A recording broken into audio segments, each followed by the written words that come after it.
Sejumlah fasilitas rusak parah imbas dari aksi demonstrasi 11 April kemarin di Makassar. Aksi yang berujung ricuh membuat beberapa fasilitas ikut dirusak massa.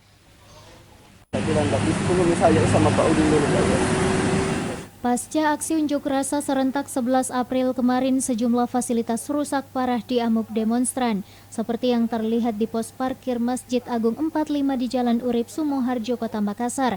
Terlihat kaca pos pecah dan berserakan. Juga palang pintu parkir otomatis di lokasi ini ikut dirusak oleh massa. Pengrusakan ini diduga kuat dilakukan oleh massa yang bukan berasal dari mahasiswa, melainkan kelompok remaja yang terlibat perang memanfaatkan situasi aksi.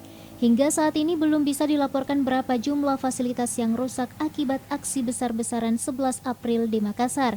Polisi masih melakukan pendataan terkait hal itu. Sebelumnya, kericuhan akibat aksi yang dilakukan oleh mahasiswa kemarin berlanjut hingga malam hari. Beberapa orang yang diduga provokator kericuhan diamankan petugas. Wahyu Saputra, Celebes TV.